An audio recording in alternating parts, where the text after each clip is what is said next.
नमस्कार, स्वागत है आपका डीबी लाइव ब्रेकिंग में। मैं हूं समीर आत्मज मिश्र और मेरे साथ हैं अमलेंदु उपाध्याय। सुप्रीम कोर्ट में इस समय वक्फ संशोधन कानून पर सुनवाई हो रही है। हम सीधे बात करेंगे वक्फ संशोधन कानून को लेकर इस समय सुप्रीम कोर्ट में क्या चल रहा है। सुनवाई और भी महत्वपूर्ण होनी है और कुछ और भी सुप्रीम कोर्ट से महत्वपूर्ण खबरें हैं, लेकिन फिलहाल सीधे रुख करते हैं सुप्रीम कोर्ट का, जहां वक्फ संशोधन कानून पर सुनवाई चल रही है। अब से तो थोड़ी देर पहले ही सुनवाई शुरू हुई है। अमलेंदु जी, क्या अभी तत्काल रहा है? और पिछले 5 मई को जब सुनवाई शुरू हुई थी तो 15 मई की तारीख रखी गई थी कि जस्टिस गवई जब शपथ लेंगे तभी ये सुनवाई होगी, क्योंकि पुराने सीजेआई रिटायर हो रहे थे। अब क्या इस समय चल रहा है? हाँ, अभी तो शुरुआती दौर जो था, मतलब जस्टिस गवई के सामने, सीजीआई के सामने पहुंचा मामला, और इस पर जब सुनवाई शुरू हुई तो सुनवाई शुरू होते ही इस पर जो मुख्य रूप से बातचीत हुई, तुषार मेहता ने कहा कि हमने 3 जो मुख्य बिंदु थे उन पर विस्तृत जवाब दाखिल किया है। इस पर कपिल सिब्बल ने कहा कि इस अधिनियम पर विचार करने की कृपा करें माननीय कोर्ट जो है। सीजीआई ने कहा कि क्या हम इंटरिम रिलीफ या मुख्य मामले की सुनवाई कर रहे हैं, क्या कर रहे हैं हम। इस पर एसजी जो मेहता थे उन्होंने कहा कि आज हम किसी भी दिन इस पर हम बहस कर सकते हैं। सिब्बल ने कहा कि किसी दिन बहस की जा सकती है, लेकिन एसजी मेहता ने कहा कि अंतरिम आदेश के लिए इसमें ज़्यादा समय नहीं लगेगा। सिब्बल ने भी कहा कि इसमें कुछ समय लगेगा, लगभग 2 घंटे। एसजी मेहता ने कहा कि यह वैधानिक प्रावधान पर रोक है, माननीय न्यायाधीश अगले सप्ताह इस पर कुछ उचित समय दे सकते हैं। इस पर सिब्बल ने कहा कि मैंने कुछ नोट तैयार कर लिया है, अगर इसे प्रसारित किया जाए तो संवैधानिक प्रावधानों पर कम समय लगेगा। सीजीआई ने कहा कि बेहतर होगा कि इसे प्रसारित किया जाए। एसजी मेहता ने कहा कि मैं न्यायालय द्वारा पहचाने गए 3 मुद्दों पर संक्षिप्त नोट दाखिल कर सकता हूं। सीजीआई ने कहा कि 5 मामलों के बजाय हम देख सकते हैं कि अंतरिम राहत के लिए किन मुद्दों की आवश्यकता है। सिब्बल ने कहा कि कोई असंगत आवाज़ नहीं, हम एकीकृत नोट प्रस्तुत करेंगे। तो इस पर एडवोकेट बनर्जी थे, उन्होंने कहा कि जेसीपी समिति के लिए शुरुआत में ही वहाँ था और मुझे बोलने की अनुमति नहीं दी गई। सीजीआई ने कहा कि क्या आप संसदीय या अधिवक्ता के रूप में बोलेंगे, मतलब आपकी संसदीय कमेटी के मेंबर के रूप में या अधिवक्ता के रूप में बोलेंगे, मतलब कल्याण बनर्जी रहे होंगे। तो एसजी मेहता ने कहा कि कई याचिकाओं के कारण न्यायालय ने कहा कि हम केवल 5 याचिकाएं और अन्य हस्तक्षेप लें। सीजीआई ने कहा कि हम किसी को भी बहस करने से नहीं रोक सकते, खासकर लाइव टेलीकास्टिंग शुरू होने के बाद हमारे पास वकील और सांसद आदि हैं। एडवोकेट ने कहा कि सभी 5 रिट याचिकाएं मुस्लिम पक्षकार हैं, इसमें ध्रुवीकरण की धारणा नहीं बनेगी, कृपया हस्तक्षेप की अनुमति दें। सीजीआई ने कहा कि यह संभव नहीं है। सीजीआई ने कहा कि इस तरह से हम शुरू करने की स्थिति में नहीं होंगे। एसजी मेहता ने कहा कि यही कारण था कि न्यायालय ने नामकरण पर विचार किया जो वक्फ संशोधन के अनुरूप होगा। अभी ये बातचीत आई, फिर आगे जो आती है वो हम बताते हैं। जी बिल्कुल, तो ये वक्फ संशोधन कानून को लेकर सुनवाई शुरू हो गई है। बहुत ही अहम कानून है और अहम सुनवाई हो रही है। इसको लेकर तमाम याचिकाएं दायर की गई थी, करीब 70 के करीब याचिकाएं, लेकिन सबको समेटते हुए एक साथ सुनवाई के लिए सुप्रीम कोर्ट तैयार हुआ है। और ये याचिकाएं तमाम राजनीतिक दलों की ओर से, मुस्लिम संगठनों की ओर से, all India Muslim personal law board की ओर से दायर की गई हैं। और इसमें कई वकील, जो बड़े वकील हैं, उसमें पेश हो रहे हैं। कपिल सिब्बल, जैसा अभी अमलेंदु जी बता रहे थे, वो दलील दे रहे हैं, बहस कर रहे हैं जिन इस कानून को चुनौती देने वालों की तरफ से, जिन लोगों ने इसको चुनौती दी है। वक्फ संशोधन कानून को लेकर आपत्तियां ये है कि बहुत सारे जो संवैधानिक अधिकार मिले हुए हैं, संवैधानिक प्रावधान है, उनका उल्लंघन करके, उनको दरकिनार करके इसको बनाया गया है, इस कानून को बनाया गया है।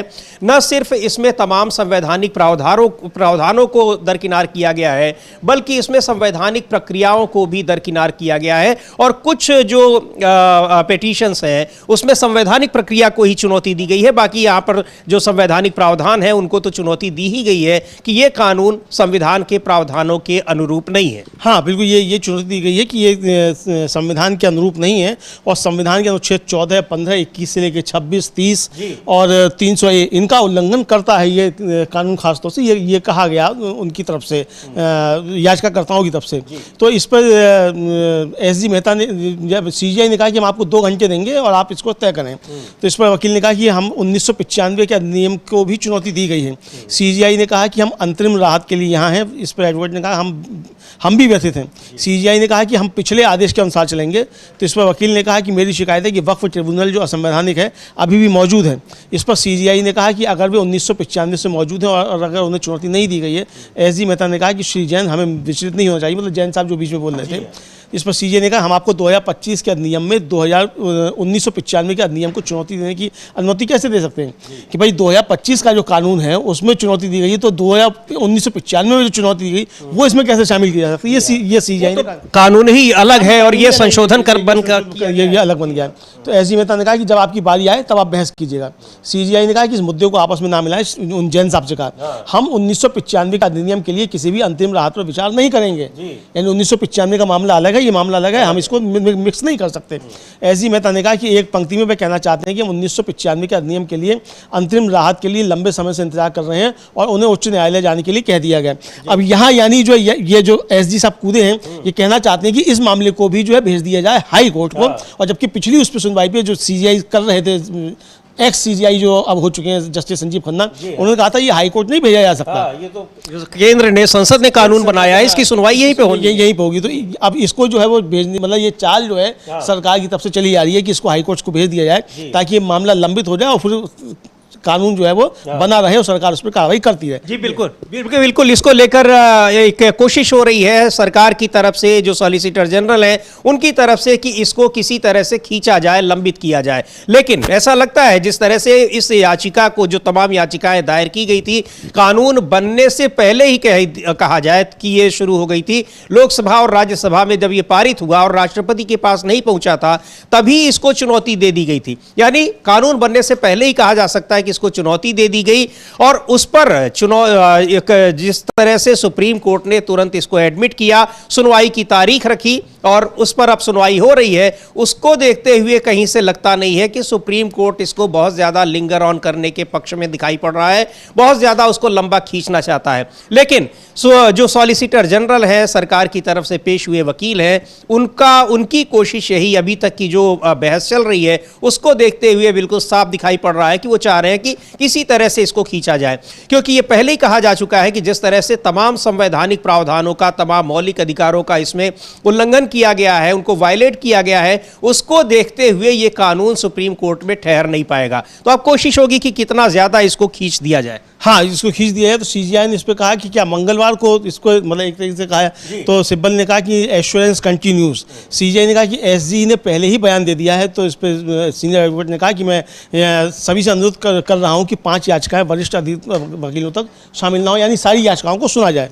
इस पर एसजी मेहता ने कहा यह भी तय हो चुका है। तो वरिष्ठ अधिवक्ता सीयू सिंह जी से उन्होंने हस्तक्षेप किया, उन्होंने कहा कि हमें बड़े मुद्दों के लिए अपनी निजी बातों को परे करना होगा, इसलिए बड़े मुद्दे हैं तो निजी बातें सब कितनी याचिकाएं हैं, कौन है, कौन बड़ा है, इस पर नहीं, मसला क्या है उस पर बातचीत की जाए, यानी कि जो 5 याचिकाएं हैं उन पर ही बहस की जाए। जो तय कर दिया था पिछली बेंच ने, उसी पे आगे बढ़ाया जाए कि 5 याचिकाएं मुख्य याचिकाएं होंगी, बाकी सब हस्तक्षेप याचिकाएं होंगी। जी बिल्कुल, क्योंकि मूल रूप से अमलेंदु जी इसमें याचिकाओं में जितनी भी याचिकाएं हैं, मुख्य रूप से 2 चीजों को चुनौती दी गई है। एक तो ज्यादातर याचिकाओं में इसके संवैधानिक प्रावधानों के वायलेशन को लेकर चुनौती दी गई है। जी बात आ गई है समीर जी की जो लाइव स्ट्रीमिंग हो रही है और हम लोग जो इसकी सब कर रहे हैं, एसजी मेहता ने कहा है हल्के फुल्के अंदाज में सुप्रीम कोर्ट से कि मैं कृपया इस मामले की लाइव स्ट्रीमिंग बंद करें, कि चूंकि सरकार की जो है कमियां हो रही है। पिछली जो लाइव स्ट्रीमिंग हुई थी उसमें ये मालूम पड़ गया था कि सरकार की तरफ से क्या पक्ष रखे गए और उस पक्ष में जो है सरकार ने क्या क्या गलती की और सरकार कहां पे दब रही है। और सरकार खुद जो थी सुप्रीम कोर्ट पहुंच गई कि साहब हम आप इस पर इंटरिम ऑर्डर मत कीजिए, हम खुद ये मान ले रहे हैं कि हम इसको कानून को लागू नहीं करेंगे और जो मुख्य बात है उसको लागू नहीं करेंगे। तो लाइव स्ट्रीमिंग से सरकार की पोल खुल रही है, तो इसलिए वो कह रहे हैं कि साहब इसको हल्के फुल्के अंदाज में कि कृपया इस मामले की लाइव स्ट्रीमिंग बंद करा दें। पोल खुल रही है और दूसरी बात यह कि जो लॉजिक दिए गए हैं, जिसके आधार पर चुनौती दी गई है, उनको काउंटर सीधे तौर पर वो दिखाई पड़ रहा है कि किस तरह से संवैधानिक प्रावधानों का वायलेशन किया गया है। तो लाइव स्ट्रीमिंग बंद हो जाएगी, लेकिन लाइव स्ट्रीमिंग बंद हो जाएगी पर वो खबर तो स्ट्रीमिंग बंद हो जाएगी पर वो खबर तो निकल कर बाहर आएगी, पता तो लगेगा ही कि सॉलिसिटर जनरल बचाव में क्या कह रहे थे। हाँ बिल्कुल, सॉलिसिटर क्या कह रहे थे वो सामने बातें आएंगी, उसकी रिपोर्टिंग होगी भी। हमारे भी संवाददाता हैं, औरों के भी संवाददाता हैं, वो भी सब रिपोर्टिंग देंगे कि सुप्रीम कोर्ट में आखिर चल क्या रहा है। लेकिन ये साफ तौर पर समझ आ गया समीर जी, बैक फुट पे सरकार है और सरकार ये समझ रही है कि ये कानून असंवैधानिक है और सुप्रीम कोर्ट में नहीं टिक पाएगा। चूंकि जो चीज़ें उठाई थी, जो जस्टिस संजीव खन्ना ने जो सवाल पूछे थे, एक तो वक्फ बाय यूज़र को लेकर जो सवाल किया था, 1400 साल पुरानी या 50,000 साल पुरानी कोई संपत्ति है तो उसको कैसे आप जो है वो डी नोटिफाई कर देंगे, इसको पूछा था। बहुत सारे मसले खड़े हो जाएंगे, तो इन सारे मसलों को लेकर जो, और दूसरा कलेक्टर जो है उसकी सबसे महत्वपूर्ण है कि कलेक्टर ही जांच करेगा और कलेक्टर ही जो है वो जज भी हो जाएगा। ये कैसे हो सकता है? मतलब दरोगा ही जो है जांच करेगा, दरोगा ही फांसी की सजा भी सुना देगा, ऐसा कैसे हो सकता है? तो इन तीन मसलों को लेकर जो इस कानून की सबसे बड़ी कमजोरियां हैं, इसको लेकर जो है वो साफ तौर पे कहा गया। तो यानी अब समीर जी, ये सरकार यहाँ घिरी हुई नजर आती है, ये एसजी तुषार मेहता की दलील से ये मालूम पड़ता है। जी बिल्कुल, उससे ये साफ दिखाई पड़ रहा है कि वो लाइव स्ट्रीमिंग चाहते हैं कि ना हो। लाइव स्ट्रीमिंग में ये पता लग रहा है, जिस तरह से हम भी आपको बता रहे हैं और बाकी जगहों पर भी पता लग रहा होगा, कि कैसे अपने बचाव के लिए, इस कानून के बचाव के लिए सॉलिसिटर जनरल के पास पर्याप्त तर्क नहीं है, लॉजिक नहीं है। चूंकि जिस तरीके से इसको चुनौती दी गई है और पहले से ही दावा किया जा रहा था, सुप्रीम कोर्ट के तमाम बड़े वकीलों ने, अभिषेक मनु सिंघवी ने कहा था कि ये टिक नहीं पाएगा सुप्रीम कोर्ट में, तो जाहिर सी बात है कि ये जो संवैधानिक प्रावधानों का उल्लंघन किया गया है, प्राइमा फेसी वो दिखाई पड़ रहा है। ऐसी स्थिति में अब सॉलिसिटर जनरल भी उसका बचाव कर पाने में एक तरह से असमर्थ दिख रहे हैं, और इन स्थितियों में वक्फ संशोधन कानून कितना टिकता है ये देखने वाली बात है। इसीलिए सबकी निगाहें लगी हुई हैं इसकी सुनवाई पर, और लगातार जैसे ही सुप्रीम कोर्ट ने इसको तत्काल एडमिट किया, तभी से ये लग रहा था कि सुप्रीम कोर्ट में भी जिस ग्राउंड पर चुनौती दी गई है उसमें कहीं ना कहीं उसको मजबूती दिखाई पड़ रही है। हाँ बिल्कुल मजबूती दिखाई पड़ रही है। जो मुस्लिम पक्ष की तरफ से कही है, या जो वक्फ के कानून के विरोध में जो याचिकाएं गई हैं, उनमें जो तर्क दिए गए हैं वो काफ़ी ज़्यादा मजबूत तर्क दिखाई पड़ते हैं। हालांकि जस्टिस संजीव खन्ना जब सुनवाई कर रहे थे 17 अप्रैल को पिछली को, तो उन्होंने कहा था कि इसको वक्फ को संपत्तियों को लेकर कुछ शिकायतें आई हैं, कि जैसे कह दिया गया कि साहब वो दिल्ली हाईकोर्ट जो है वो भी वक्फ की जमीन पर बना है। तो बोले लेकिन ये कह दिया गया, इससे इस पर अंतर नहीं पड़ता है। कानून जो बनता है और कानून जो होता है वो किसकी क्या है, किसी व्यक्तिगत उससे काम नहीं चलता है। कानून जो बनेगा वो कानून बनेगा कानून की कसौटी पर। तो ये कानून की जो है वो कानून की कसौटी पर नहीं है और संविधान की कसौटी पर नहीं है, एक तरीके से ये समझा जा सकता है। इसीलिए जो थे उन्होंने कई सवाल जो पूछे थे जस्टिस संजीव खन्ना ने, और उन्होंने साफ तौर पर कहा था ये कि जो वक्फ बाई यूजर की अवधारणा है वक्फ बोर्डों में गैर मुस्लिमों का प्रतिनिधित्व, इस पर भी सवाल था। और जो विवादित वक्फ भूमि की स्थिति है उसको बदलने को लेकर जो कलेक्टर की शक्तियां हैं, इसको लेकर जो है वो बहुत ज़्यादा सवाल उठे थे, और इसी पे इंटरिम रिलीफ की बात हुई थी। और जस्टिस संजीव खन्ना ने एक मौखिक टिप्पणी भी की थी कि हम आमतौर पर चुनौती के चरण में किसी कानून पर रोक नहीं लगाते हैं जब तक कि असाधारण परिस्थितियों में ऐसा ना हो। यह एक अपवाद प्रतीत होता है। हमारी चिंता यह है कि अगर वक्फ वाई यूजर को डी नोटिफाई किया जाता है तो इसके बहुत बड़े परिणाम हो सकते हैं। और ये पीठ थी, वो पीठ में जस्टिस पीवी संजय कुमार और केवी विश्वनाथन शामिल थे। और 2000 वक्फ कानून जो है वक्फ वाई यूजर की अवधारणा को खत्म कर देता है। तो इसको लेकर जो था वो तो इस पर आगे अब सुनवाई हुई है। अब इस पर आगे जो सुनवाई होगी वो इंटरिम रिलीफ के लिए सुनवाई होगी, यानी आदेश जो आएगा वो इंटरिम रिलीफ का आएगा। ये है साफ तौर पे। इसका मतलब समीर जी, इस कानून के बहुत से जो अनुच्छेद हैं उस पे जो है वो प्रतिबंध लग जाएगा, ये शायद समझा जा सकता है, क्योंकि सुप्रीम कोर्ट जिस तरीके से सवाल पूछा है उससे ये साफ तौर पे लगता है। और ये जब पिछली सुनवाई में भी ये दिखा था अमलेदु जी कि सुप्रीम कोर्ट में सरकार ने ये आश्वासन दिया कि जो विवादित जो ये है इसके प्रावधान है, इस पर अभी हम उस पर इंप्लीमेंट नहीं करेंगे, और उसी के आधार पर अगली तारीख तय की गई थी। तो अंतरिम आदेश क्या आता है सुप्रीम कोर्ट का, बहुत महत्वपूर्ण है। लेकिन इसमें महत्वपूर्ण यह भी है कि जो पिटिशनर्स हैं, याचिका जिन्होंने दाखिल की है, उनके जो तर्क है उसमें कितनी मजबूती दिखाई पड़ रही है वो साफ दिख रहा है। क्योंकि सॉलिसिटर जनरल लाइव स्ट्रीमिंग को रोकने की मांग कर रहे हैं, यानी जो लाइव दिखाया जा रहा है चीजें, वहां पर कोर्ट रूम में क्या कुछ चल रहा है उसकी जो रिपोर्टिंग हो रही है, वो कह रहे हैं कि इसको ना दिखाया जाए, बाद में भले खबरें छपे। तो ये साफ दिखाई पड़ रहा है कि आपके पास बचाव के तर्क बहुत ज्यादा नहीं है, और आप चाहते हैं कि इस तरह से सरकार की भद्द न पिटने पाए। हाँ, आप चाहते हैं इस पे सरकार की भद्द ना पिटने पाए, ये आप जो है वो चाहते हैं। तो सरकार किस तरीके से इसको कर रही है ये साफ तौर पे समीर जी समझा जा सकता है कि सरकार कितनी कमजोर मतलब वहाँ दिखाई पड़ रही है। ये एक तरीके से मामला सामने आ गया। और चूंकि ये कहना उनका कि ये आप इसको मतलब लाइव स्ट्रीमिंग ना कीजिए, ये समझा जा सकता है कि लाइव स्ट्रीमिंग की मांग क्यों जो है वो की जा रही है। जी, तो इस समय सुप्रीम सुप्रीम कोर्ट में वक्फ संशोधन कानून पर सुनवाई चल रही है और अभी बहुत सारे जो दोनों तरफ के वकीलों की दलीलें हैं वो चल रही हैं और अंतरिम आदेश की मांग की जा रही है। संविधान के तमाम प्रावधानों के उल्लंघन के आरोप लगे हैं इस कानून में और ये कहा जाता है कि बहुत सारे जो मौलिक अधिकार हैं उससे संबंधित प्रावधान है, अल्पसंख्यकों के जो अधिकार मिले हुए हैं उससे संबंधित का प्रावधान है, समानता के अधिकार को, बहुत सारे ऐसे प्रावधानों को वायलेट किया गया है, उनका उल्लंघन किया गया है, उनको दरकिनार किया गया है और तब ये कानून बनाया गया है। इसके अलावा इसमें पूरी संवैधानिक प्रक्रिया का जो पालन किया जाता है वो भी नहीं किया गया और मनमाने तरीके से कानून बनाया गया है। तो दोनों चीजें हैं, संवैधानिक प्रावधानों के उल्लंघन की बातें हैं, आरोप हैं और दूसरी ओर संवैधानिक प्रक्रिया के उल्लंघन के भी आरोप है।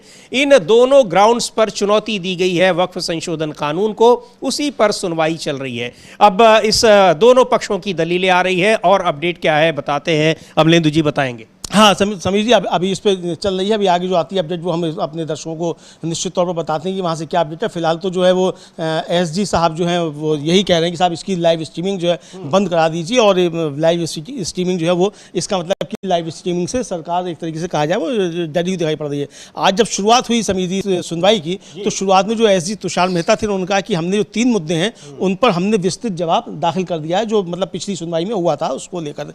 इस पर कपिल सिब्बल जो है सीनियर एडवोकेट जो कि पक्षकारों की तरफ से हैं, उन्होंने कहा कि माननीय न्यायाधीश जो है कृपया इस अधिनियम पर विचार करने की कृपा करें, यानी कि जो सुनवाई चल रही है इस पर बहस विचार करें इस पर। तो सीजीआई ने पूछा कि क्या हम इंटरिम राहत के लिए आए हैं या मुख्य मामले की सुनवाई कर रहे हैं। तो इस पर एसजी मेहता ने कहा कि इस पर हम आज या किसी दिन भी बहस कर सकते हैं, यानी टालने की कोशिश। तो सिब्बल ने भी कहा कि हाँ किसी भी दिन कोई बहस हो सकती है, कोई दिक्कत नहीं। तो एसजी मेहता ने कहा कि अंतरिम आदेश के लिए इसमें ज़्यादा समय नहीं लगेगा। सिब्बल ने कहा कि इसमें थोड़ा समय लगेगा, यानी कि सिर्फ 2 घंटे लग सकते हैं। तो एसजी मेहता ने कहा कि ये वैधानिक प्रावधान पर रोक का मामला है और माननीय न्यायाधीश अगले सप्ताह इस पर कुछ उचित समय दे सकते हैं। इस पर कपिल सिब्बल ने कहा कि मैंने नोट तैयार कर लिया है, अगर इसे प्रसारित किया जाएगा तो संवैधानिक प्रावधानों पर बहस करने में भी कम समय लगेगा।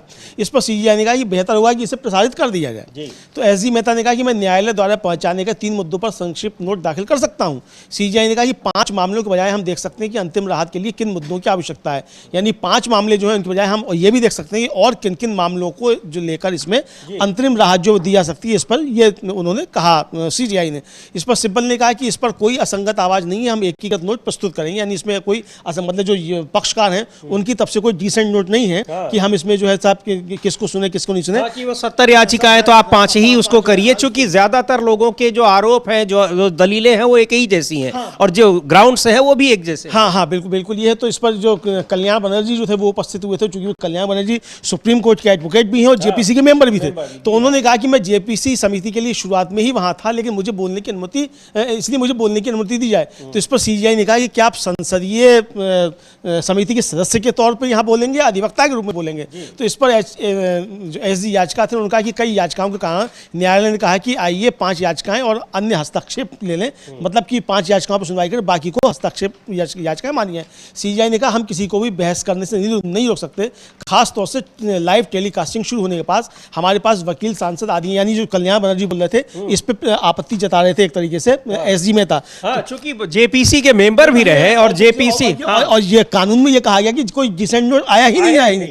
तो अब वो सुप्रीम कोर्ट के वकील भी अगर वो खुद पहुंच गए हैं तो वो जब कहेंगे साहब मेरा ही डिसेंट नोट था अब वो नहीं लिया गया, मुझको निलंबित कर दिया गया और मेरी बात नहीं सुनी गई, तो कानून की प्रक्रिया जो है इसको लेकर भी सवाल हो जाएगा। तो सरकार घबराई और एसजी मेहता जो थे उन्होंने तुरंत कहा कि साहब ये जो है अन्य हस्तक्षेप याचिकाएं लें। और ये जो प्रक्रिया वाली चुनौती है, प्रक्रिया के ग्राउंड पर, वो कल्याण बनर्जी की ही पार्टी की नेता है महुआ मोइत्रा, उन्होंने इसको चैलेंज किया। जी उन्होंने ही चैलेंज किया है और ये साफ तौर पे एक तरीके से देखा जाए तो उनकी चैलेंज याचिका, उनकी तो जो चैलेंज याचिका है समीर जी महुआ मोइत्रा की, वो तो इसी के लिए है कि इसको कानून बनाने में जो संवैधानिक प्रावधान थे और कानून बनाने के लिए विधायी प्रक्रिया है उसी का पालन नहीं किया गया है। मतलब आप ये अनुच्छेद 14 से 15 का उल्लंघन करता है कि 21 से 26 का उल्लंघन करता है कि 30 का करता है कि 301 का करता है, वो तो छोड़ ही दीजिए, वो तो करता है, लेकिन जो इसकी प्रक्रिया होती है वो प्रक्रिया भी इसने पूरा नहीं की। ये साफ तौर पर जो है इसको जिसको लेकर हुआ मुद्दा की याचिका, तो कल्याण बनर्जी जो पहुंचे हैं, तो इससे ये साफ तौर पे ये समझा जा सकता है कि कल्याण बनर्जी की याचिका जिस लिए पहुंची है, तो वो कल्याण बनर्जी जो पहुंचे तो यही बात कहने के लिए पहुंचे हैं कि साहब इसमें तो हमारी डिसेंट नोट ही नहीं लिए गए। और आपको याद होगा समीर जी, हम लोग राज्यसभा की जब कार्रवाई चल रही थी उसकी लाइव हम लोग टेलीकास्ट कर रहे थे, और उसमें आया था कि सैयद नासिर हुसैन जो कांग्रेस के सांसद हैं, जब किरण रिजिजू संसदीय कार्य मंत्री कह रहे थे कि कोई डिसेंट नोट नहीं आया है, उस पर उन्होंने कहा कि डिसेंट नोट तो सब मेरा खुद का था, और आप मतलब झूठ बोल रहे, ये शब्द उन्होंने इस्तेमाल किया।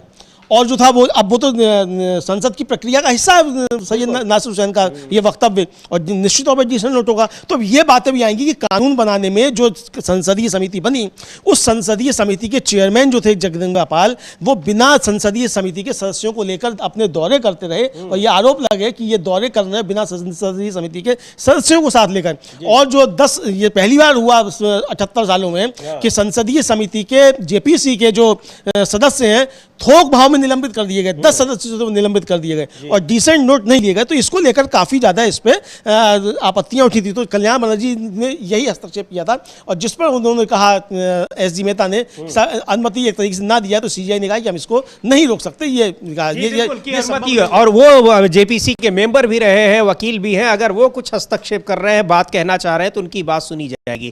और चूंकि इस प्रक्रिया को भी चुनौती दी गई है कि कानून जिस तरीके से बनाया गया वो तरीका भी संवैधानिक नहीं है, उसमें तमाम जो संवैधानिक प्रावधान है उनको दरकिनार किया गया। तो वक्फ संशोधन कानून को लेकर शुरू से ही इस पर विवाद रहा। आपको बता दें कि अगस्त में, इसी साल अगस्त में मानसून सेशन में जब इसको लाया गया, तब फिर पिछले साल उस समय इसको लेकर काफी विवाद रहा। ये एनडीए सरकार के घटक दल भी इसके खिलाफ थे, इसलिए सरकार ने उसको जेपीसी को दे दिया। उसके बाद जेपीसी ने अपनी रिपोर्ट पेश की, लेकिन ऐसा लग रहा था कि ये पिछले सेशन में, बजट सेशन में इसको नहीं लाया जाएगा। अचानक सरकार ने इस विधेयक को लाई लोकसभा में, पारित कराया, राज्यसभा से भी पारित कराया और कानून बन गया। लेकिन बहुत सारे मुद्दों पर इसमें असहमतियां थी, और सबसे बड़ा जो आरोप था वो ये था कि बहुत सारे जो संवैधानिक प्रावधान है उनका उल्लंघन किया गया है, यानी ये कानून ही असंवैधानिक है। इसी चीज को चुनौती दी गई है सुप्रीम कोर्ट में, और यह भी कहा गया है कि कानून बनाने में संसदीय तरीके का भी प्रयोग नहीं किया गया है। बहुत सारे जो स्टेप्स होते हैं उनको दरकिनार कर दिया गया है, लोकतांत्रिक प्रक्रियाओं का पालन नहीं किया गया है। तो ये इन सारी दलीलों के आधार पर इसको चुनौती दी गई है, और अब उन दलीलों को काटने वाली दलीलें एसजी के पास दिखाई नहीं पड़ रही हैं। तो चाहते हैं कि इसको या तो और लटकाया जाए, या और इसकी स्ट्रीमिंग बंद की जाए, यानी जो इसकी लाइव रिपोर्टिंग हो रही है उसको बंद किया जाए।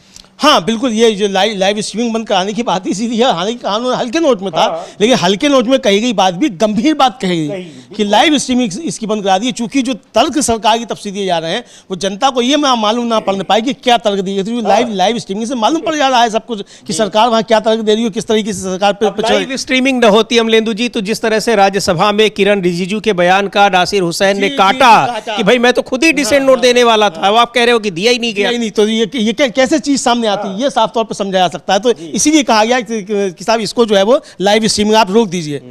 तो ये लाइव स्ट्रीमिंग रोकने की मांग इसलिए की। इससे पहले समिति जो पिछली तारीख पे जो मतलब जो बहस हुई थी उसमें जस्टिस संजीव खन्ना की खंडपीठ में, तो जस्टिस संजीव खन्ना ने वक्फ यूज़र को लेकर साफ साफ कहा था कि जहाँ तक वक्फ यूज़र का सवाल है, इसे पंजीकृत करना बहुत मुश्किल होगा। यही उनका मुख्य बिंदु था, और इसमें इसीलिए इसमें अस्पष्टता है। आप तर्क दे सकते हैं कि साहब वक्फ यूज़र का दुरुपयोग किया जा सकता है, जो जस्टिस संजीव खन्ना ने कहा भी था कि कहा जा रहा है साहब दिल्ली हाईकोर्ट जो वो भी वक्फ की जमीन पर है कि उसकी हो सकता है कि कुछ मतलब उसमें असंगतियां हो, कुछ इस तरह के मामले हो, लेकिन ये तर्क वक्फ कि इसका, लेकिन आपकी बात सही है और आपकी बात गलत भी हो सकती है।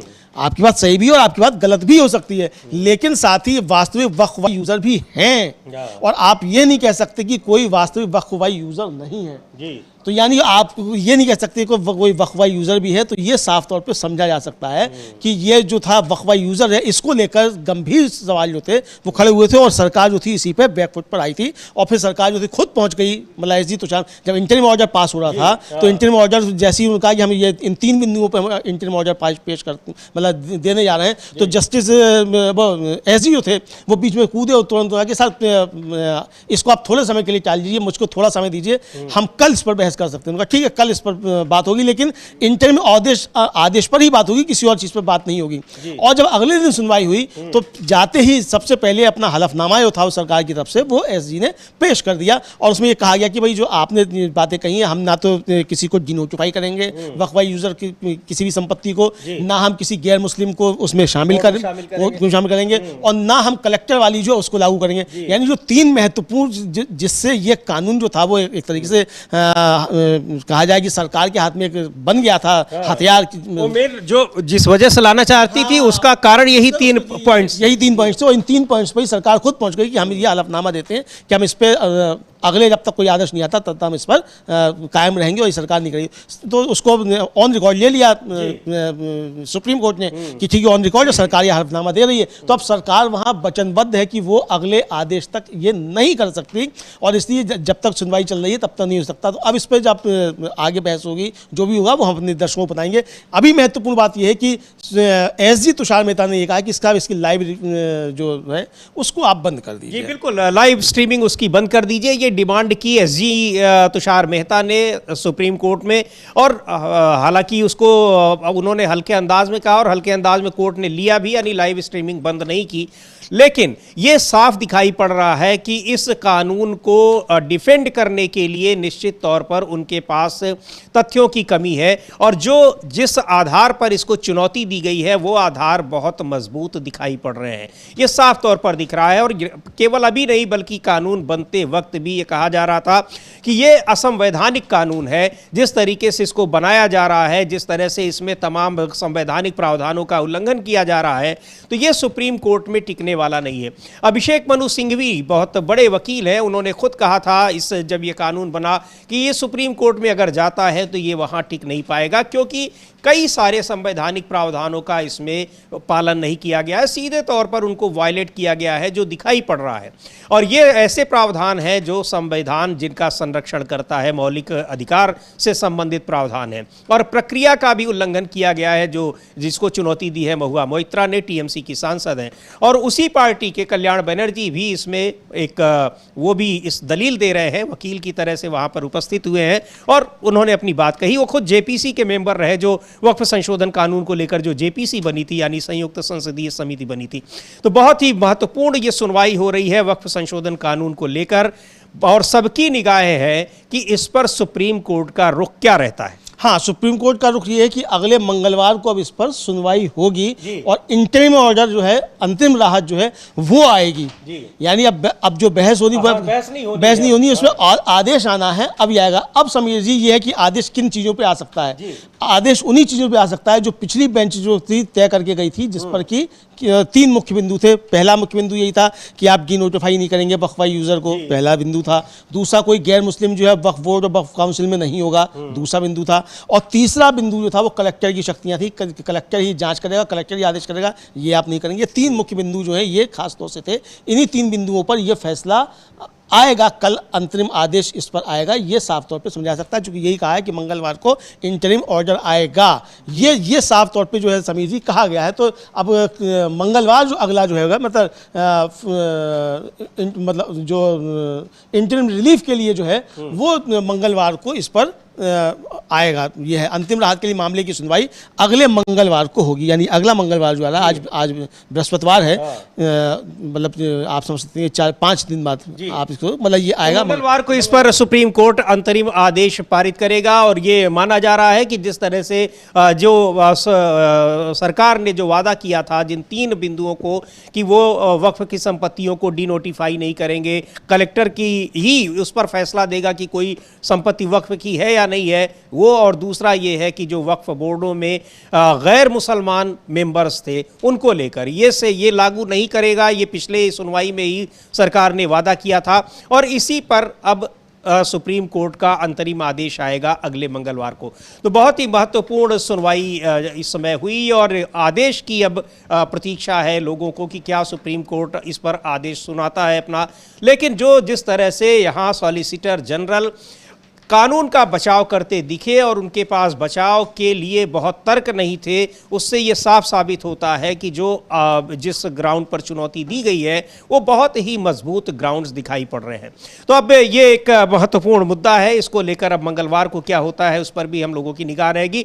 सुप्रीम कोर्ट में ही आज एक और बड़ा मामला है जिसको चुनौती दी गई। मामला यह है कि जबलपुर हाई कोर्ट ने, मध्य प्रदेश में जबलपुर हाई कोर्ट ने मध्य प्रदेश के मंत्री के खिलाफ स्वतः संज्ञान लिया। उन्होंने जो बयान दिया था उन्होंने सेना की अधिकारी कर्नल सोफिया कुरैशी को लेकर, उस पर उन्होंने मध्य प्रदेश हाई कोर्ट ने स्वतः संज्ञान लेते हुए सीधे वहां के डीजीपी को आदेश दिया कि आप 4 घंटे के भीतर एफआईआर दर्ज करिए।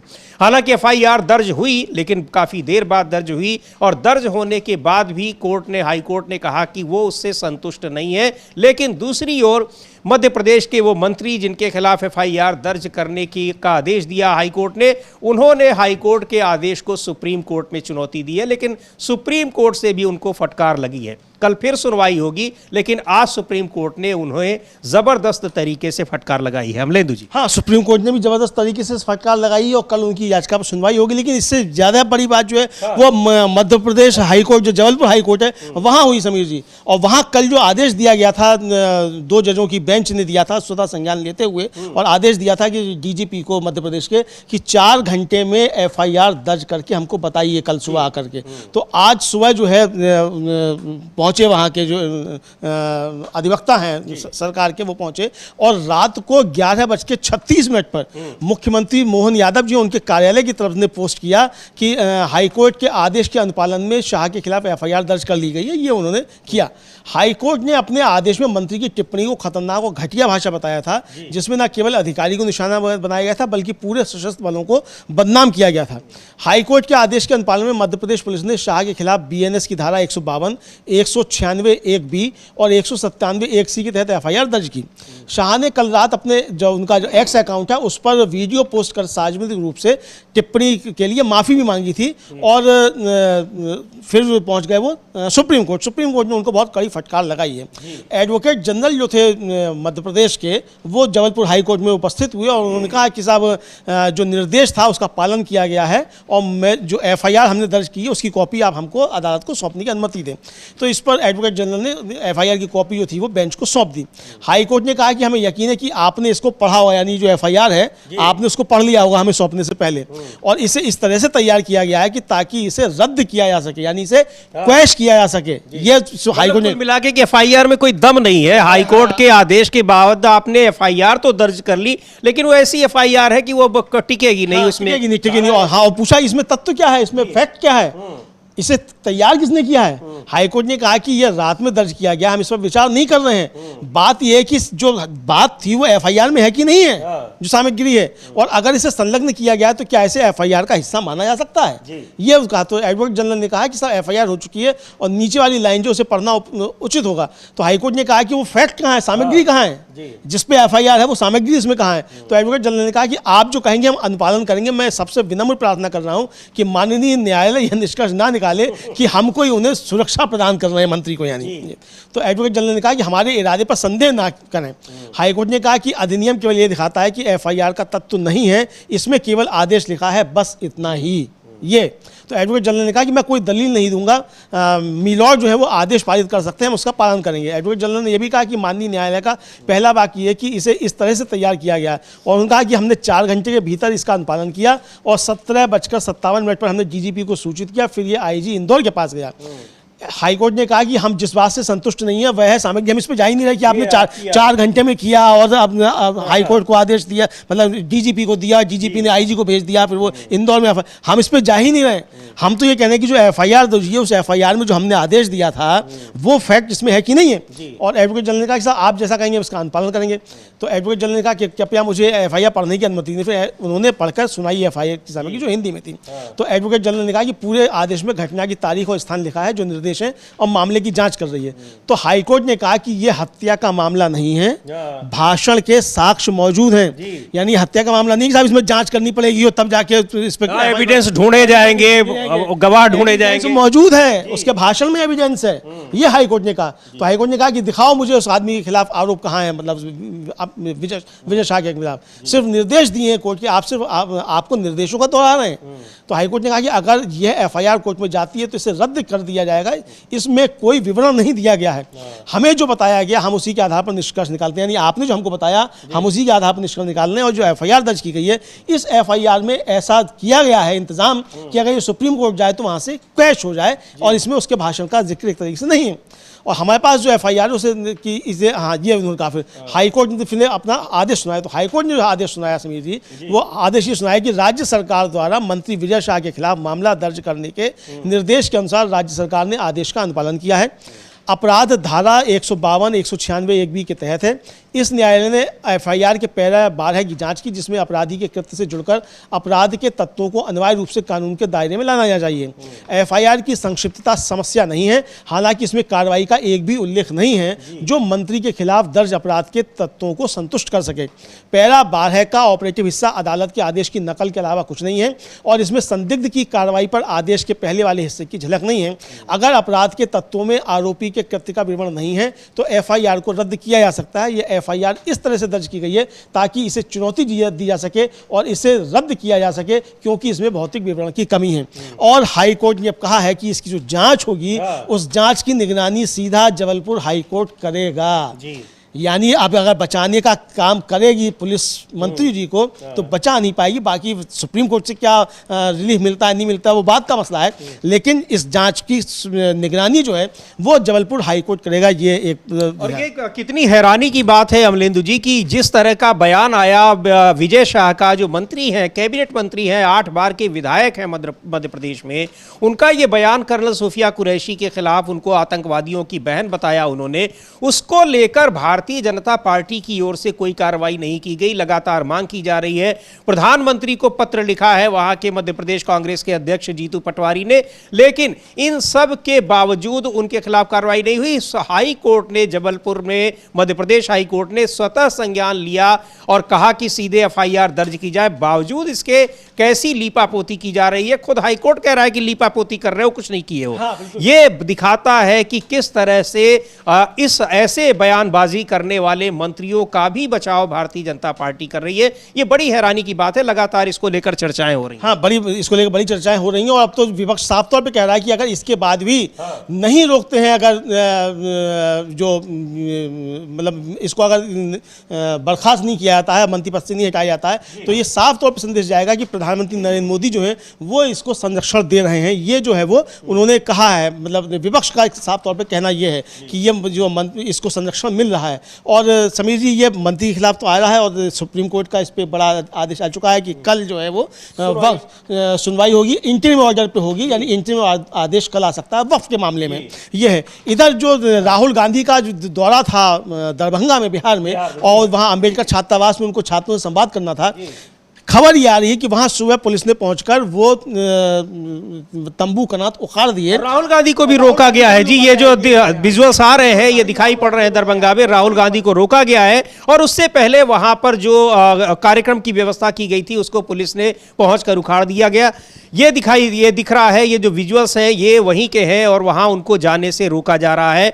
और किस तरीके से इससे पहले भी वहां कहा गया कि अनुमति नहीं ली गई थी सभा की, उसको उखाड़ फेंका गया, टेंट वगैरह। हाँ, टेंट वगैरह को उखाड़ फेंका गया। और ये साफ तौर पर दिखाया जा सकता है कि राहुल गांधी को भी जो है रोका गया है और उस छात्रावास के गेट जो है बंद कर दिए गए हैं। राहुल गांधी गेट पे खड़े हुए हैं और राहुल गांधी को जो पुलिस ने रोका है। समीर जी, ये विजुअल्स वहाँ से आ रहे हैं, हम लोग देख रहे हैं कि यहाँ से किस तरीके से विजुअल्स आ रहे हैं। और आज राहुल गांधी को जाना था वहाँ, उनका कार्यक्रम तय था 11 बजे उनको अम्बेडकर छात्रावास में दलित छात्रों के साथ संवाद करना था और 2 बजे एक सेमिनार में उनको हिस्सा लेना था। तो राहुल गांधी के वहाँ पहुँचने से पहले ही पुलिस वहाँ पहुँच गई और ये कहा गया कि साहब यहाँ कार्यक्रम की अनुमति नहीं ली गई है। इसको लेकर जो अभय दुबे, उनके कांग्रेस के प्रवक्ता है, उन्होंने पटना में जो थी वो प्रेस कॉन्फ्रेंस की, उन्होंने कहा कि हमने अनुमति पहले से ली गई थी और अगर आपने अनुमति नहीं ली थी तो हम पहले से तैयारी कर रहे थे, तो आपने पहले हमको सूचित क्यों नहीं किया। कि आपकी अनुमति नहीं है तो अपना दूसरी जगह करते। तो इसको लेकर वहाँ काफ़ी ज़्यादा संघर्ष हुआ, वहाँ नारेबाजी खूब जम के हो रही है। NSUI के कार्यकर्ता वहाँ धरने पर बैठे हुए हैं, कैंपस के अंदर और कैंपस के बाहर राहुल गांधी खड़े हुए हैं। ये विजुअल्स हम वहाँ का आपको दिखा रहे हैं, इसी समय की विजुअल्स हैं कि वहाँ होकर नारेबाजी हो रही है। ये छात्र जो नारेबाजी कर रहे हैं, कार्यक्रम स्थल का है भीतर का, और ये बाहर का है जहां राहुल गांधी को रोका जा रहा है और वहां उनको नहीं जाने दिया जा रहा है। कार्यक्रम की अनुमति ली गई है। ये धरने पर बैठे हुए कांग्रेसी यूथ कांग्रेस के लोग हैं और कांग्रेस पार्टी का दावा है कि अनुमति इसकी ली गई थी, बाकायदा प्रशासन ने अनुमति दी थी, लेकिन उसके बावजूद वहां से कार्यक्रम स्थल से लोगों को भगाया गया और राहुल गांधी को भी अब वहां पर नहीं जाने दिया जा रहा है। इसमें कुछ कार्यकर्ताओं की बाइट होगी, वो भी हम लोग सुनवाएंगे, लेकिन ये कार्यक्रम कांग्रेस पार्टी के नेताओं का दावा है कि पहले से तय था और इसका जो फॉर्मेलिटीज होती हैं, जो औपचारिकताएं होती हैं, वो सारी औपचारिकताएं पूरी की गई थी, यानी प्रशासन से अनुमति ली गई थी। बावजूद इसके वहां पर कार्यक्रम की अनुमति नहीं दी जा रही है और राहुल गांधी को भी रोक दिया गया है, रोका जा रहा है। हाँ बिल्कुल, राहुल गांधी को रोका जा रहा है। और इससे पहले जो वरुण चौधरी हैं, कांग्रेस के जो छात्र संगठन है NSUI, उसके जो अध्यक्ष हैं, उन्होंने कुछ इसको लेकर कुछ बात कही थी, वो भी हम सुनवाएंगे कि उन्होंने क्या कहा। और ये मामला काफ़ी ज़्यादा बढ़ गया। ये आरोप लग रहा है समीर जी कांग्रेस की तरफ से कि नीतीश कुमार और बीजेपी बुरी तरीके से घबरा गए हैं राहुल गांधी के इस कार्यक्रम में जाने से। और सामाजिक न्याय को लेकर वहाँ नारे भी लगे कि नरेंद्र मोदी सामाजिक न्याय विरोधी हैं, दलित विरोधी हैं, इस तरीके के नारे भी वहाँ लोगों ने लगाए। और आप देख सकते हैं ये विजुअल हम दिखा रहे हैं कि राहुल गांधी को किस तरीके से रोका जा रहा है, ये आ रहा है। और वरुण चौधरी क्या कह रहे हैं वो भी हम लोग सुनेंगे कि उससे राहुल गांधी के पहुँचने से पहले वरुण चौधरी ने क्या कहा, वो भी हम लोग सुनेंगे।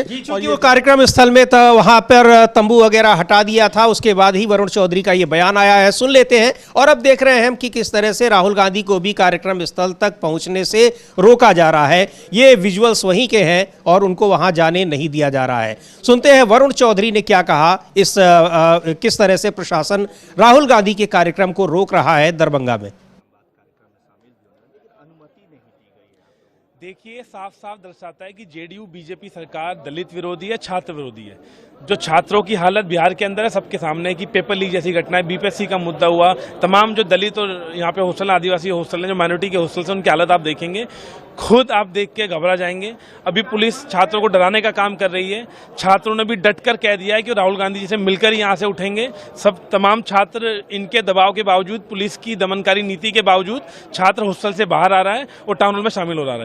साफ तौर पर दलित छात्रों से, पिछड़े छात्रों से, आदिवासी छात्रों से राहुल जी को मिलने से रोका जा रहा है। ये साफ साफ बीजेपी की जेडीयू सरकार की दलित विरोधी नीति आपको ही सामने दिखती है कि ऐसा क्या डर है, ऐसा छात्र क्या बात राहुल गांधी जी से कर लेंगे, ऐसा क्या डर जेडीयू और बीजेपी सरकार को लग रहा है। हकीकत यह है कि छात्र अपना दर्द बताएंगे कि किस तरीके से छात्रों की हालत बिहार में कर दी गई है बीजेपी और जेडीयू सरकार ने। क्या कहेंगे, क्योंकि लगातार ये भी कहा जा रहा था कि अनुमति नहीं है टाउन हॉल में आप लोगों को। देखिए, अनुमति की अगर बात थी तो कई दिनों से कार्यक्रम की तैयारी चल रही है। हॉस्टल्स के बच्चे अपने आप में चर्चा कर रहे हैं। उन्हें पुलिस को परमिशन के लिए भी दिया था, जानबूझकर कल रात को परमिशन कैंसिल करी गई और छात्रों पर दबाव बना गया कि इस कार्यक्रम में ना जाएं। जब पता लगा कि छात्र जाने को तैयार हैं, हजारों छात्र राहुल गांधी जी से मिलने को तैयार है, उसके बाद परमिशन कैंसिल करके हमारा प्रोग्राम डिस्टर्ब करने की कोशिश करेगी। हमारे जो इधर टेंट लगे उनको तोड़ने का प्रयास करेगा गया।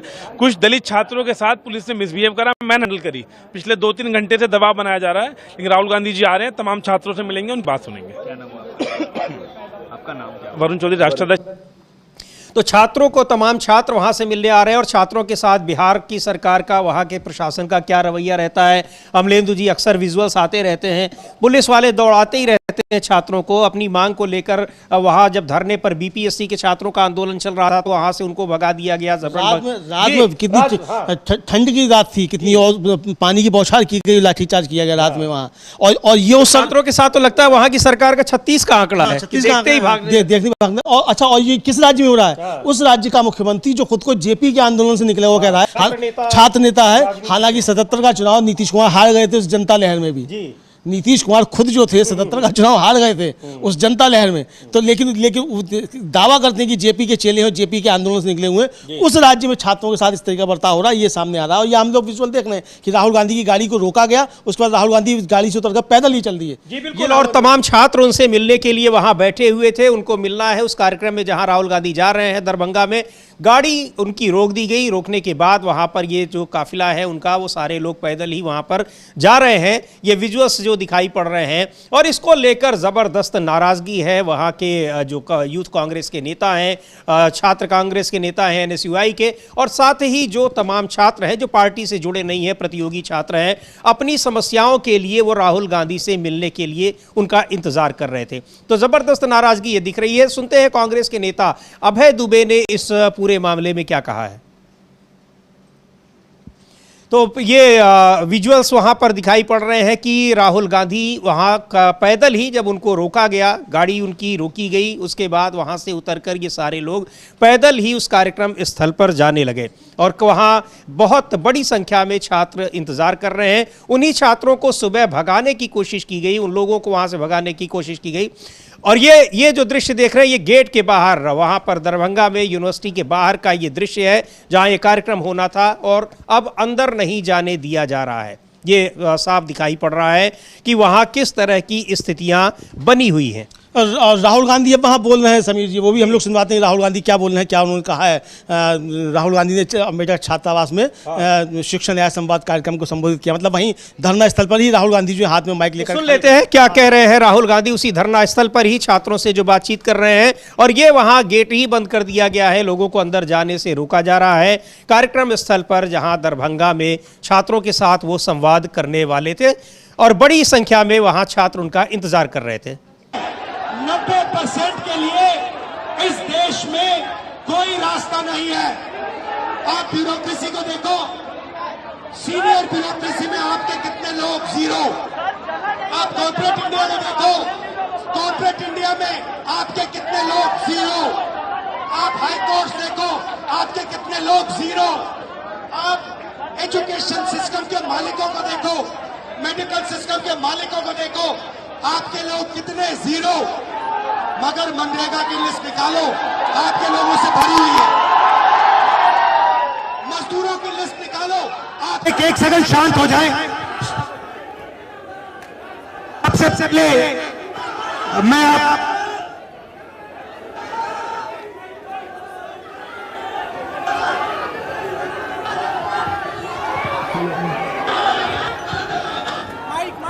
We need the mic.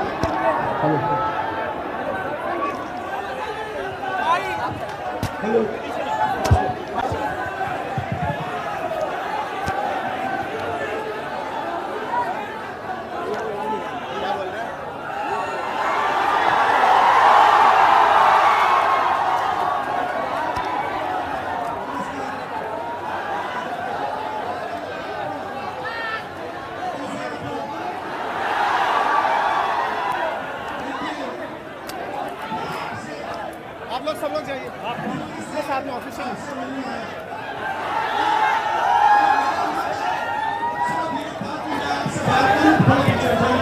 मैं आपसे बात करूं, जो मेरे दिल में है मैं आपको कह दूं, और जो आपसे दिल में है वो आप मुझे कह दो। प्रशासन ने भैया सर मुझे पूरी तरह रोकने की कोशिश की,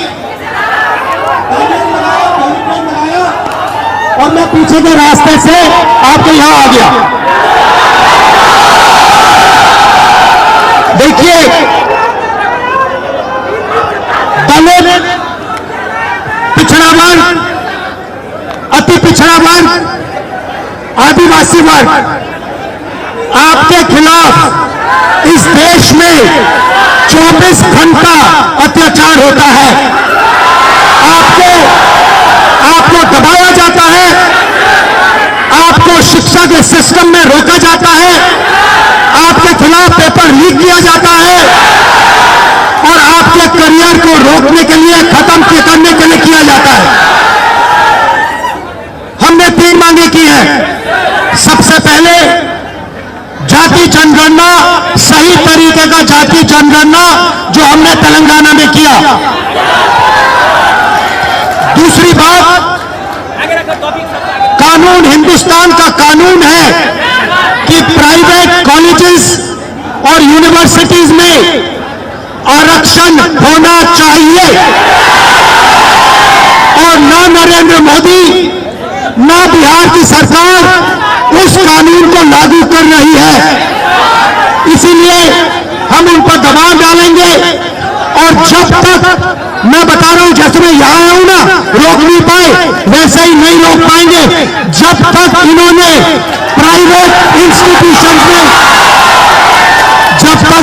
प्राइवेट इंस्टीट्यूशंस में रिजर्वेशन नहीं किया, तब तक हम आगे बढ़ते जाएंगे, लड़ते जाएंगे। क्योंकि अपनी स्ट्रेंथ समझो, आपको भटकाकर, डराकर, दबाकर, आपके ध्यान को इधर उधर करके आपको रोका जाता है। इस देश में आपके लिए कोई जगह नहीं है। 90% के लिए इस देश में कोई रास्ता नहीं है। आप ब्यूरोक्रेसी को देखो, सीनियर ब्यूरोक्रेसी में आपके कितने लोग, जीरो। आप कॉर्पोरेट इंडिया को देखो, कॉर्पोरेट इंडिया में आपके कितने लोग, जीरो। आप हाई कोर्ट देखो, आपके कितने लोग, जीरो। आप एजुकेशन सिस्टम के मालिकों को देखो, मेडिकल सिस्टम के मालिकों को देखो, आपके लोग कितने, जीरो। मगर मनरेगा की लिस्ट निकालो, आपके लोगों से भरी हुई है। मजदूरों की लिस्ट निकालो, आपके लोगों से भरी हुई है।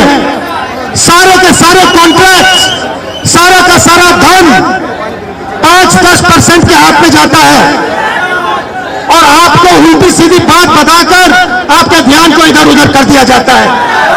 आपको एक साथ खड़ा होना है और 3 मांगे हैं। पहली मांग जाति जनगणना, दूसरी मांग प्राइवेट इंस्टीट्यूशंस में, प्राइवेट स्कूल और कॉलेजेस में रिजर्वेशन, अति पिछड़ा का, ओबीसी का, दलित का, आदिवासी का। तीसरी बात एससी एसटी सब प्लान, जो आपका पैसा है, जो आपको नहीं दिया जाता है, आपको वो दिया जाना चाहिए। ये 3 चीजें कहने में आपसे आया था। और ये बात समझिए, आप एक बात समझिए, बिहार की पुलिस ने अभी मुझे रोकने की कोशिश की, रोक नहीं पाई। पता है क्यों नहीं रोक पाई? नहीं, इसलिए नहीं रोक पाई क्योंकि आपकी शक्ति मेरे पीछे है। आपकी शक्ति मेरे पीछे है, इसीलिए कोई, दुनिया की कोई शक्ति उसको रोक नहीं सकती है। हमने कहा, हमने नरेंद्र मोदी से कहा, पार्लियामेंट में कहा, तुम्हें जाति जनगणना करना पड़ेगा। हमने उससे कहा कि तुम्हें संविधान को यहां माथे पर लगाना पड़ेगा। नरेंद्र मोदी जी ने आपके दबाव से डरकर जाति जनगणना हिंदुस्तान में घोषित किया है। आपके दबाव से डरकर उन्होंने कॉन्स्टिट्यूशन अपने माथे पर लगाया है। मगर वो लोकतंत्र के खिलाफ है, संविधान के खिलाफ है, जाति जनगणना के खिलाफ है। और जो 90% हिंदुस्तान की गरीब आबादी है, अति पिछड़ा, दलित, आदिवासी, माइनॉरिटीज, ये इन सब के खिलाफ है। ये अदानी अंबानी की सरकार है, ये आपकी सरकार नहीं है।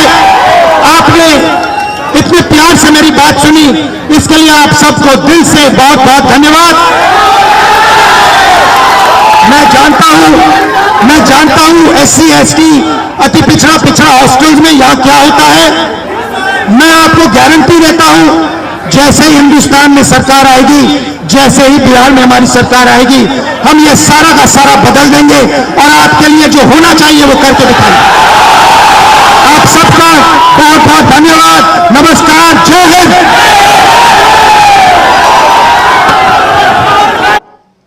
तो ये दरभंगा में कार्यक्रम, और जिसमें नहीं जाने दिया गया, रोक दिया गया, फिर भी वहां पर पहुंचे और ये बताया राहुल गांधी ने कि रोका गया, लेकिन लोगों की, छात्रों की ताकत थी कि जिसकी वजह से वो वहां पर पहुंच गए।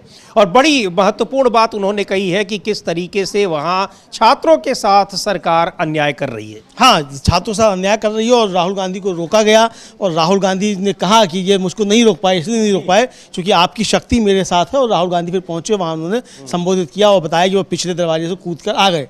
तो ये राहुल गांधी ने वहाँ बताया। तो देखा जा सकता है कि आखिर राहुल गांधी से इस सरकार को डरने की क्या आवश्यकता थी, बिहार की सरकार को, जो बिहार की एनडीए की सरकार है। तो ज़्यादा थे संवाद करने के लिए, और राहुल गांधी ने उससे पहले कहा जब उनको रोका गया तो उन्होंने कि भाई ये गेट बंद कर दिया गया है, वहाँ के विजुअल्स जो उनके जाने से पहले के हैं, और हालांकि दूसरे रास्ते से वो लोग पहुंच गए वहाँ। हाँ, दूसरे रास्ते से पहुंच गए। तो ये वहाँ साफ तौर से देखा गया कि वो किस तरीके से उनको रोका गया। और ये उससे पहले उन्होंने कहा कि भाई ये संवाद जो है कब से अपराध हो गया, ये उन्होंने कहा कि उससे जाने से पहले जब उनको रोका गया।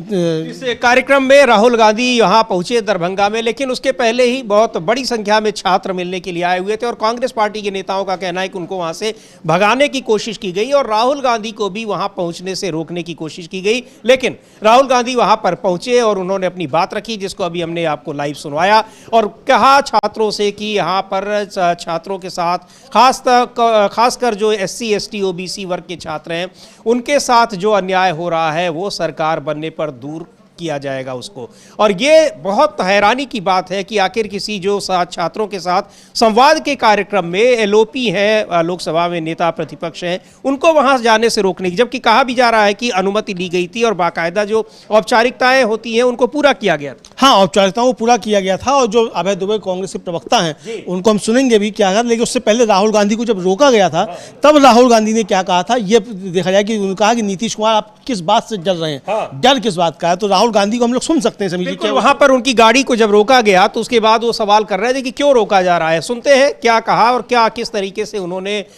जो सुरक्षाकर्मी उनको रोक रहे थे उनके साथ उनकी जो बातचीत रही, उसको सुनते हैं। मैं SC ST अति पिछड़ा हॉस्टल्स में जाने की कोशिश कर रहा था, आपसे बात करने की कोशिश कर रहा था, और यहाँ पे सरकार ने रोक रखा है। ये देखिए सामने क्या तमाशा हो रहा है। गेट खोलिए पहले राहुल जी को बाहर निकालने दीजिए, वहां नहीं जाने, और कहीं जाने। हिंदुस्तान में लोकतंत्र नहीं है, सरकार मुझे अंदर नहीं जाने दे रही है। मैं सिर्फ 3 सवाल पूछ रहा हूँ। हम चाहते हैं कि शिक्षा में सरकार पैसा डाले, 50% की जो दीवार है रिजर्वेशन वाली उसे तोड़ा जाए, जो प्राइवेट एजुकेशन इंस्टीट्यूशंस में रिजर्वेशन हो, ये चीजें हम चाहते हैं। मगर आपसे बात करने नहीं दे रहे हैं, तमाशा बना रखा है। शांति से हम जा रहे थे।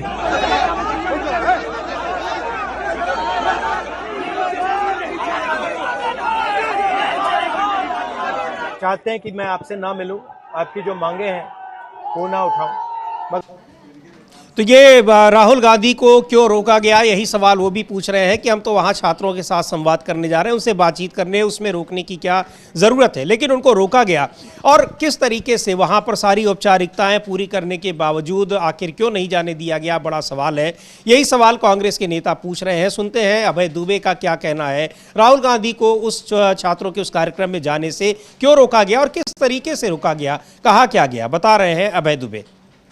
जनता पार्टी और जेडीयू की सरकार से पूछना चाहते हैं, क्या सामाजिक शिक्षा का न्याय का संवाद स्थापित करना अपराध घोषित कर दिया है? अपराधियों की तरह आप उन छात्रों के साथ व्यवहार कर रहे हैं जो उस छात्रावास में कार्यक्रम की प्रतीक्षा कर रहे हैं, राहुल गांधी जी की बाट जोड़ रहे हैं। और राहुल गांधी जी संवैधानिक पद पर बैठे हुए नेता हैं। बाबा साहब अंबेडकर के संविधान ने उनको अधिकार संपन्न किया है कि वो कहीं भी जाकर छात्रों से उनके शिक्षा के न्याय का संवाद स्थापित कर सकें। जैसे प्रधानमंत्री कहीं जा सकते हैं, वैसे राहुल गांधी भी जा सकते हैं। तो ये सत्ता का भय सता रहा है भारतीय जनता पार्टी जेडीयू की सरकार को, वो डरे हुए हैं। लेकिन राहुल गांधी जी निर्भीक हैं। हम चुनौती देते हैं और ये चेतावनी देते हैं कि आपकी जेलों ने वो लोहा पैदा नहीं किया जो राहुल गांधी के फौलादी इरादों को कैद कर सकें। जो करना हो कर लीजिए। राहुल गांधी जी समाज के अंतिम पंक्ति में खड़े हुए लोगों की लड़ाई आखिरी दम तक लड़ेंगे, जब तक उनको उन्नति का प्रशस्त मार्ग न मिल जाए। लेकिन वहां तो जिला प्रशासन ने तो कहा है कि आप लोगों को अनुमति नहीं ली थी, परमिशन नहीं लिया था। सैकड़ों की संख्या में पुलिस बर्बरता करने आपने डाल दी कैंपस में। 2-3 दिन से इतना बड़ा इंफ्रास्ट्रक्चर आपने मुआयना भी किया, इंस्पेक्शन नहीं किया आपने? बता दे प्रशासन। अब अंतिम समय पर वो इनकार करता है तो ये उनका राजनीतिक दुर्भावना है। जो राहुल गांधी जी के प्रति और दलित छात्रों के प्रति वो व्यक्त कर। अब क्या करेंगे राहुल गांधी जी, क्या वहां पर सभा करेंगे? हर हाल में करेंगे, हर हाल में वही संवाद होगा। अगर अंदर सदन में नहीं हुआ तो सड़क पर होगा, लेकिन हम वहीं करेंगे। अच्छा, ये एक और अंतिम सवाल है। राहुल गांधी आज पटना आ रहे हैं और पटना में वो मूवी आज देखेंगे, तो वह संवाद हुआ ही, आखिरकार राहुल गांधी वहां पहुंचे, लेकिन प्रशासन ने पूरी कोशिश की कि वहां हॉस्टल में दरभंगा में वहां छात्रों के साथ जहां संवाद करने के लिए उनको कार्यक्रम में जाना था वहां वो न पहुंच पाए। आखिरकार वहां पहुंचे, छात्रों के साथ संवाद भी किया, लेकिन क्यों नहीं पहुंच पाए। और एक बार फिर बहुत सारे सवाल उठ रहे हैं नीतीश कुमार की सरकार पर। ये भी सवाल उठ रहे हैं कि वहां सरकार नीतीश कुमार ही चला रहे हैं या कोई और चला रहा है। गठबंधन की सरकार है, लेकिन मुख्यमंत्री तमाम मुद्दों पर खामोश रहते हैं और ऐसा लगता है कि फैसले दूसरे लोग ले रहे हैं। या लगता ही नहीं है, ये आरोप सीधे तौर पर लगते रहे हैं। हाँ, बिल्कुल सीधे सीधे आरोप लग रहे हैं कि ये फैसले वहाँ कोई और ले रहा है और नीतीश कुमार जो डमी मुख्यमंत्री एक तरीके से हैं, रबर स्टाम्प मुख्यमंत्री हैं, ये जो है आरोप लग रहे हैं। और इसको देखा भी जा सकता है कि आरोप जो है इनमें कुछ सत्यता भी दिखाई पड़ती है, क्योंकि अगर नीतीश कुमार मुख्यमंत्री होते तो कम से कम छात्रों के साथ इस तरीके का बर्ताव नहीं होना चाहिए था, क्योंकि वो खुद को समाजवादी कहते हैं और ये बताते हैं कि वो जेपी के आंदोलन से निकले हैं और उनके तेवर पहले रहे भी हैं समाजवादियों वाले। लेकिन अगर समाजवादियों के तेवर बुढ़ापे में आकर इस तरीके के हो जाते हैं तो फिर ये कैसा, तो समाजवाद पे प्रश्न चिन्ह लग जाएगा अगर ये उनकी रजामंदी से हो रहा है। तो इसीलिए लग रहा है कि उनकी रजामंदी शायद इसमें नहीं है और सरकार को कोई और चला रहा है, जैसा कि तेजस्वी यादव आरोप लगा देते हैं। उन आरोपों में शायद कोई दम दिखाई पड़ता है। समीर जी, बिल्कुल इस तरह के जब सरकार के फैसले होते हैं, प्रशासन के फैसले की, एलओपी को छात्रों के साथ संवाद करने के लिए अगर वो जा रहे हैं और उनको वहां अगर रोका जा रहा है तो ये बड़ी हैरानी की बात है कि क्यों रोका जा रहा है। इसके पीछे कोई कारण नहीं है। कार्यक्रम की भी अनुमति ली गई है और यही कांग्रेस पार्टी के नेता लगातार कह रहे हैं। ये हम देख सकते हैं, ये वही विजुअल्स हैं जब राहुल गांधी उस कार्यक्रम में पहुंचे और वहां कार्यक्रम स्थल पहुंचने से पहले ही उनकी गाड़ी को रोक दिया गया। बाद में वो दूसरे रास्तों से होकर वहां उस कार्यक्रम स्थल में, यानी बैक डोर से वहां पहुंचे। जो मुख्य गेट था उसको बंद कर दिया गया था।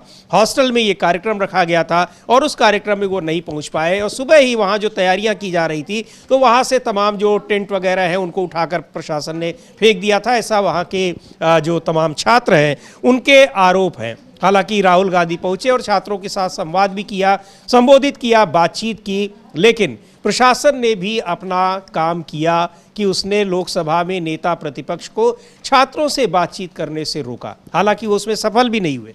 हाँ, बिल्कुल सफल नहीं हुए और राहुल गांधी पहुंच गए और राहुल गांधी ने कहा भी कि मुझको नहीं रोक पाए। रोकने की उन्होंने बहुत कोशिश की, आपको उधर बंद कर दिया, मुझको उधर रोक दिया, लेकिन मैं पिछले रास्ते से दीवार फांद कर आ गया, पहुंच गया। तो राहुल गांधी पहुंच गए और राहुल गांधी वहां पहुंचे और उन्होंने छात्रों को संबोधित किया और बहुत जोरदार शब्दों में संबोधित किया। मतलब छात्रों का उत्साह जो था, जो राहुल गांधी के पहुंचने से पहले जिस जोर शोर के साथ नारेबाजी हो रही थी, हम लोगों ने लाइव दिखाया कि राहुल गांधी जब बोल रहे थे तो उस समय भी छात्र जोर शोर से जो थे वो नारेबाजी कर रहे थे। यानी छात्रों का जोश जो था वो काफ़ी हाई दिखाई पड़ रहा था। और समीर जी, बिहार की धरती जो है वो छात्रों के आंदोलन के लिए जानी जाती रही है और जब जब छात्र उठकर खड़ा हुआ है तो बिहार में बड़े परिवर्तन देखने को मिले हैं। तो राहुल गांधी ने इस बार जो नब्ज पकड़ी है वो छात्रों की पकड़ी है और खासतौर से दलित और पिछड़े जो छात्र हैं उनकी नब्ज पकड़ी है। तो ये काफ़ी महत्वपूर्ण जो है साबित होगा बिहार में एक परिवर्तन के लिए। और राहुल गांधी ने कहा भी कि हमें मालूम है कि अंबेडकर छात्रावास में क्या होता है, दलित और पिछड़े छात्रों के साथ क्या व्यवहार किया जाता है। हमारी सरकार जब आएगी तो हम इसको ये सब बदल देंगे। और सरकार और बिहार सरकार का पिछले कुछ साल से जिस तरह से उसका वहाँ के छात्रों के साथ रिश्ता चल रहा है देखने को मिल रहा है, कभी बेहतर रिश्ते नहीं दिखाई पड़े हैं। प्रशासन छात्रों को दौड़ाता और पीटता ही नजर आता है। हाँ, बिल्कुल दौड़ाता और पीटता नजर आता है, ये बिल्कुल है। और इधर जो सुप्रीम कोर्ट के वकील हैं विवेक तनखा, जो कांग्रेस के नेता भी हैं, उन्होंने कहा है कि अगर विजय शाह की अपील पर सुप्रीम कोर्ट में मेंशन हुई और उस पर सुनवाई हुई तो विजय शाह के खिलाफ राज्यसभा सांसद वरिष्ठ अधिवक्ता विवेक तनखा, कपिल सिब्बल, इंदिरा जयसिंह और KTS तुलसी जो है वो अदालत में खड़े होंगे। तो यानी कल भी कोई उम्मीद जो है विजय शाह को सुप्रीम कोर्ट से मिलने की नहीं है, क्योंकि देश के तमाम बड़े दिग्गज जो वकील हैं सुप्रीम कोर्ट के, वो बीजेपी के गालीबाज मंत्री के खिलाफ जो है सुप्रीम कोर्ट में खड़े होंगे। और इधर हाई कोर्ट से जो आदेश आया है जबलपुर हाई कोर्ट से, उसमें साफ आया है कि जबलपुर हाई कोर्ट जो है इस जांच की सीधी सुनवाई अपने निगरानी में करेगा। तो बुरी तरीके से कानून के शिकंजे में फंसते नजर आ रहे हैं विजय शाह।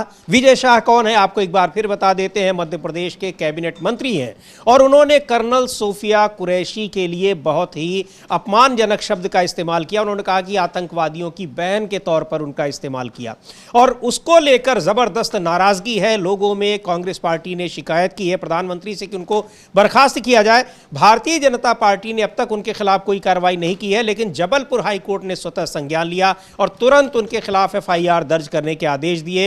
एफआईआर दर्ज हुई, हाई कोर्ट संतुष्ट नहीं है उससे और कह रहा है कि अब हमारी ही निगरानी में पूरी जो जांच प्रक्रिया है वो चलेगी। लेकिन हाई कोर्ट के फैसले को चैलेंज किया है विजय शाह ने सुप्रीम कोर्ट में। सुप्रीम कोर्ट ने भी उनको फटकार लगाई है। कल फिर सुनवाई होगी और अब जैसा अमलेंदु जी अभी खबर बता रहे हैं कि बड़े वकील जो सुप्रीम कोर्ट के हैं वो वहां पर उनके इस जो उनकी याचिका है उसके विरोध में खड़े दिखाई पड़ेंगे। तो बहुत बुरी तरीके से कानूनी शिकंजा कानून के शिकंजे में आ गए हैं और जिस तरह का गुस्सा पूरे देश में दिखाई पड़ रहा है, खुद हाई कोर्ट का गुस्सा जो दिखाई पड़ा वो देखने लायक है कि। लेकिन अमलेंदु जी, इस मामले में किसी भी न तो भारतीय जनता पार्टी की ओर से कोई कार्रवाई हुई, न ही कोई जो संवैधानिक संस्था है, महिला आयोग हो या कोई और आयोग हो, उनकी तरफ से कोई संज्ञान लिया गया है। दिखता नहीं इस तरह से कोई संज्ञान लिया गया। महिला आयोग का तो यह है समीर जी कि वो जो अशोका यूनिवर्सिटी है उसके जो असिस्टेंट प्रोफेसर हैं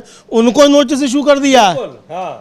और यहाँ पे महिला अली खान महमूदाबाद वहाँ पढ़ाते हैं, पढ़ाते हैं और यहाँ मंत्री बोल रहा है इस पर महिला आयोग खामोश है, उसे आप कान पे जूं नहीं रेंग रही है महिला आयोग के। और विवेक तनखा तो ये भी कह रहे हैं कि विजय शाह को जो है मदद जो पहुंचा रही है वो बीजेपी की जो मीडिया जो लीगल सेल है एक तरीके से कहा जाए उसकी जो सिस्टम है वो उसको कानूनी मदद पहुंचा रहा है।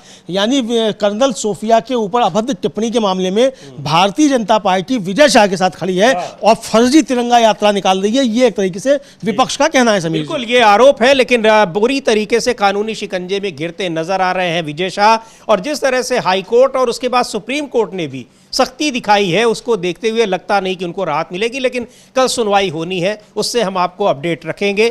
और इधर जो वक्फ संशोधन कानून को लेकर जो सुनवाई चल रही थी, तो मंगलवार को सुप्रीम कोर्ट उस पर कोई अंतरिम आदेश पारित करेगा, उसकी भी जानकारी आप तक पहुंचाएंगे। फिलहाल इस कार्यक्रम को अब यहीं समाप्त करते हैं। मुझे और अमलेंदु उपाध्याय को दीजिए अनुमति। नमस्कार।